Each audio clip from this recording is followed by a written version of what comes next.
ሰላም እንዴት ናችሁ? ዛሬ በክፍል 2 ይዤ የመጣሁት ቤተ መንግስቱ ጫካ ውስጥ ያጋጠመኝ ነገር ነው። በጣም የተለያዩ አስገራሚ ነገሮች አሉ።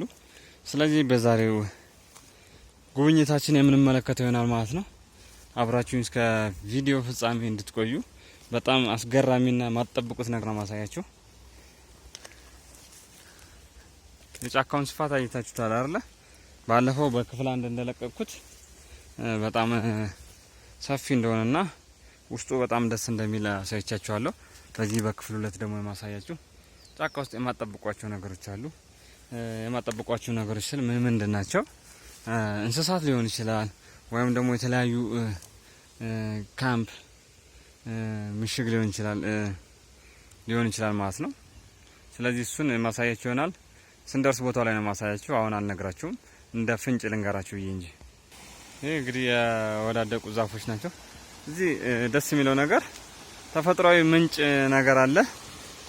ትንሽ ከላይ ማህበረሰቡ አካባቢ የሚመጣው ቆሻሻ ስለያዘ ነው እንጂ ቦታዋ በጣም ደስ ትላለች። ወድቄ የነበረ ተመልካቾቼ ግን ተርፍ ያለው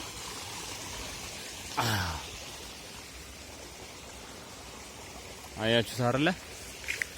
ቦታው በጣም ጥቅጥቅ ያለ ነው እና ካምፕም አለ፣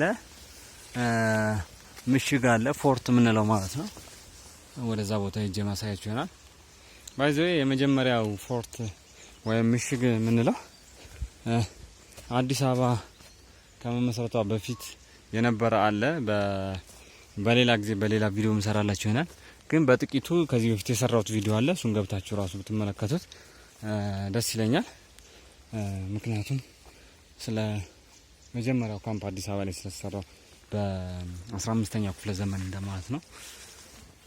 እሱን ታዩታላችሁ ማለት ነው። ስለዚህ ዛሬ አሁንም እዚህ አነስተኛ ካምፖች አሉ። መቼ እንደተሰሩ ለምን እንደተሰሩ እና ማጠብቁት ቦታ ነው። መሬት ነው የሚመስላችሁ። እሱን ማሳያችሁ ይሆናል ማለት ነው። በጣም የተሽለኮለኩ ነው እየሄድኩ ያለሁት። ቆሜ ለመሄድ ራሱ ዋናቴን ሾኮከኝ።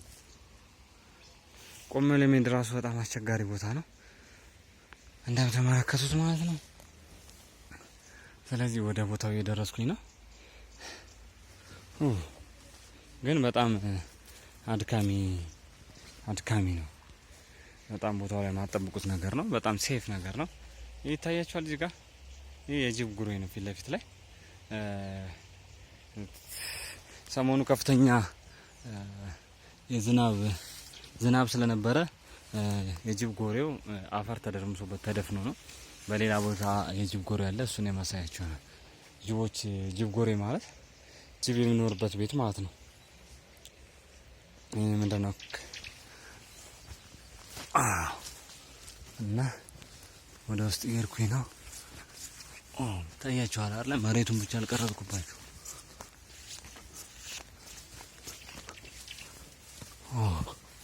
አሁን ቀና ብያለሁ። ቦታው በጣም ማራኪ ነው። ቢሆንም ግን በጣም ጎንበስ ብዬ ነው የሄድኩት። ትንሽ አየር አሳጥሮኛል እና የምሽጉ ይህን ይመስላል ማለት ነው። ከጎን ላሳያችሁ። ይሄ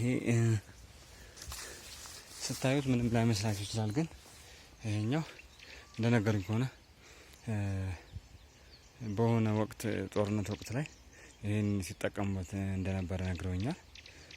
የትኛው እንደሆነ ስፔሲፊካሊ ስላልገለጹልኝ ነው የማልነግራችሁ እንጂ እና ምሽጎቹ ይህን ይመስላሉ ማለት ነው። እዚህ ጋር ምን ይመቻል ብላችሁ አጠብቁም። ግን ከዚህ ቦታ ላይ ሆናችሁ ወደ ታች ሙሉ ከተራራው በታች ያሉ ሙሉ ነገር ነው የሚታያችሁ።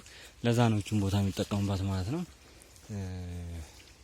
እና እንጂ ስታዩት ላይመስላችሁ ይችላል። እዚህ ጋር አፈር ተከልለው እንደፈለጉ መቆጣጠር ይችላሉ። እዚህ ውስጥ ደግሞ ሰው ይኖራሉ። ኤክስፔክት የሚያደርግ አይኖርም።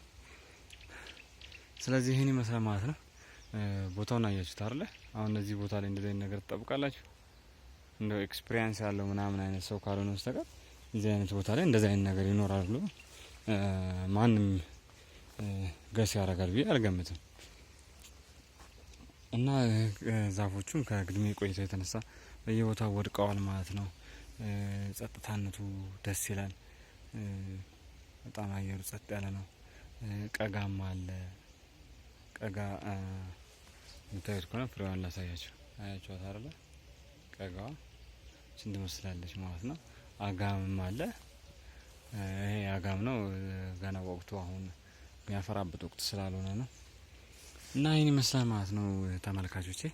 ቪዲዮውን ከወደዳችሁት ላይክ ማድረጋችሁ እንዳረሱ፣ ለሚያስፈልገው ሰው ሼር አድርጉ። በሌላ ቪዲዮ እስከምንገናኝ ባይ ባይ፣ ቻው።